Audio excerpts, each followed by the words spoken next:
Alguna vegada heu pensat com un joc clàssic de tota la vida, com el de xifres i lletres, es pot convertir en una eina d'aprenentatge superpotent a l'aula? Doncs avui ho descobrirem. Preparats?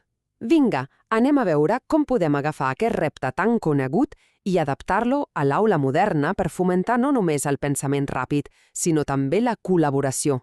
Com sempre, l'èxit d'una activitat com aquesta comença amb una bona organització.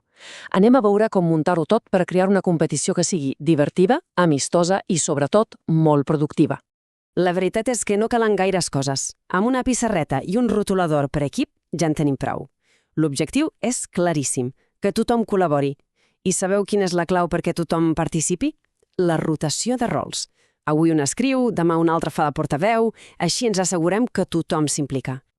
I ara sí, comença la part més emocionant. Passem a la primera prova, el repte de les xifres. Aquí és on el càlcul mental i l'estratègia es posen a prova de veritat. Bé, aquí tenim el primer desafiament. L'objectiu a assolir és el 523, i les xifres que tenim per jugar són 100, 5, 8, 3, 2 i 1. Ara és el moment ideal per posar el vídeo en pausa i intentar trobar la solució. Vinga, per on començaríeu? Segurament per aquest 100, oi? Ho tenim?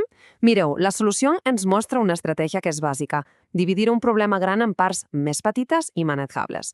Primer, anem a buscar el número gran, el 500, i després, amb el que ens queda, construïm la resta, el 23. Aquesta manera de pensar és fonamental per a resoldre problemes complexos a la vida. Com ha anat aquesta primera ronda? Bé? Perfecte. Però no ens aturem aquí, que la cosa continua. Prepareu-vos que anem pel següent repte numèric.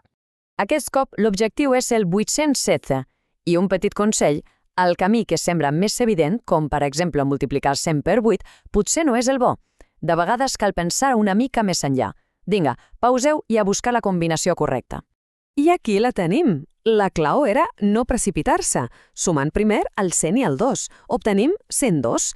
I aquest 102 és perfecte per multiplicar-lo per 8 i clavar el 812. Això ens demostra que l'ordre de les operacions és absolutament crucial. Molt bé. Després d'aquests dos reptes, arriba la prova de foc, la ronda final de xifres. Estem a punt per a l'últim desafiament? Va! L'últim objectiu és el 498. I atenció perquè tenim números ben interessants per jugar, com aquest 75. És l'última oportunitat per posar a prova l'agilitat mental amb els números. Ara és el moment. Pauseu i a buscar la solució. Fantàstic! Aquesta solució és un exemple perfecte del que anomenem pensament lateral, perquè aquí se li acut de primeres sumar 75 i 8. Doncs precisament aquesta combinació, que pot semblar inesperada, és la que ens obre la porta per arribar al 498. Genial! Molt bé, després d'escalfar les neurones amb els números, fem un canvi de terç i passem al repte de les lletres. Aquí, les eines claus seran la creativitat i, és clar, un bo vocabulari.